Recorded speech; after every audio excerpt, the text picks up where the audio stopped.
Assalomu alaykum bugungi anjuman ishtirokchilari. Assalomu alaykum hurmatli Mavlud Islomovlar. Hurmatli Qonunchilik palatasi deputatlari, Senat a'zolari. Hurmatli Renata Vinter xonim, hurmatli Antonia Udek xonim. Muhtaram do'stlar, xonimlar va janoblar.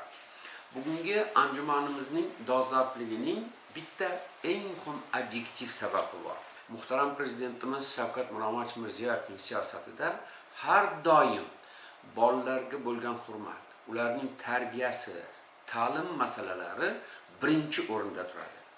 Va O'zbekiston davlat siyosatining eng asosiy tamoyili hech bir bola e'tibordan chetga qolmaydi degan tamoyilni amalga oshirishdan iborat. Keyin O'zbekistonning yana bitta ijobiy tajribasi shundan iboratki, O'zbekiston mana shu 22-yilda bola huquqlari bo'yicha konvensiya bo'yicha o'zining 5-davriy milliy ma'ruzasini taqdim etdi va bola huquqlari qo'mitasi buni ko'rib chiqib, mana shundan keyin o'zining bir qator tavsiyalarini berdi. Mana shu tavsiyalarni bergandan keyin parlament komissiyasi hukumat bilan birga, fuqarolik jamiyati institutlari bilan birga mana shu qo'mitaning tavsiyalarini hayotga tatbiq etish bo'yicha milliy harakatlar dasturini yoki yo'l xaritasini ishlab chiqdi. Mana shu yo'l xaritasi 100 banddan iborat bo'lib turib, mana shuning 90-bandi bugungi mavzuyimizga bevosita bag'ishlangandir. Mana shu yerda men bola huquqlari qo'mitasi bilan, UNICEFning O'zbekistondagi vakolatxonasi bilan hamkorligimizning chuqurlashib borayotganligi va yuqori darajada ekanligiga e'tiboringizni qaratmoqchiman. Haqiqatan ham biz UNICEFning O'zbekistondagi vakolatxonasi bilan bola huquqlarini himoya qilishda juda yaqindan hamkorlik qilamiz. Bugungi tadbirimiz ham mana shunda albatta UNICEFning Toshkentdagi vakolatxonasi bilan birga qildik. Endi men alohida Renata Vinter xonimga to'xtalmoqchiman. Men ishonchim qat'iyki, Renata xonim 20 yildan ortiq O'zbekistonga tashrif buyuradi. Men hisoblaymanki, Renata xonim O'zbekistonning katta va ishonchli do'sti. Renata Vinter xonimning bevosita yordamida biz bola huquqlari kafolatlari to'g'risidagi qonunni qabul qilganmiz.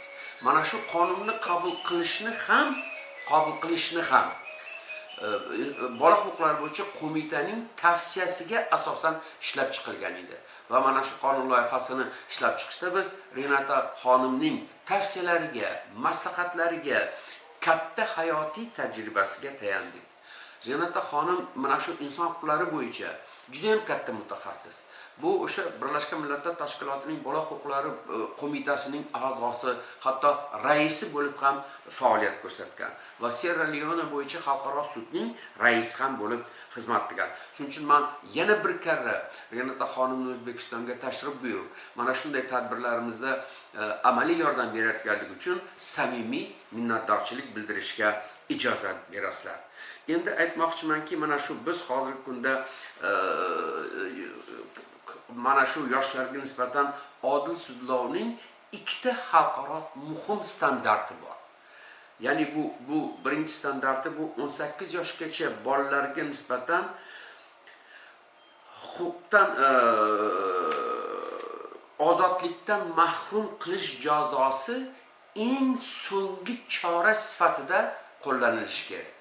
Uni bu ko'p yillik xalqaro tajriba va ilg'or xorijiy tajribadan kelib o'rnatilgan va ikkinchi shunday xalqaro standart bu 18 yoshgacha bolalarga nisbatan tegishli va zarur hollarda rasmiy jinoiy odil sudlovni tizimidan alohida, ya'ni tizimdan tashqarida ko'rib chiqishlik ham mana shunday standartlardan bo'lib bo'ladi. Biz O'zbekiston mana shu xalqaro standartlarga mos tarzda o'zining amaliyotini oshirishga harakat qilib kelmoqda.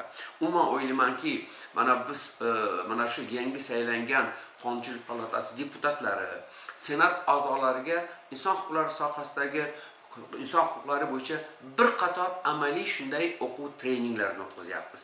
Bugungi tadbirimiz ham shunday amaliy tadbirlarimizdan biri. Mana shu tadbirni yaqindan tashkil qilishda bevosita Qonunchilik palatasining Demokratik institutlar va Fuqaro jamiyati institutlari qo'mitasi, Oliy Majlis Qonunchilik palatasining kotibiyati hamda yana bitta milliy hamkor bu inson huquqlari bo'yicha milliy markaz birgalikda va bizning xalqaro hamkorimiz sifatida UNICEFning O'zbekistondagi vakolatxonasi bo'lib hisoblanadi va bizning eng hurmatli ekspertimiz, xalqaro ekspertimiz Renata xonim bo'lib hisoblanadi.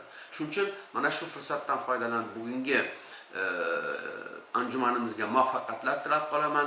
Qiziqarli va ochiq suhbat bo'lishini tilab qolaman.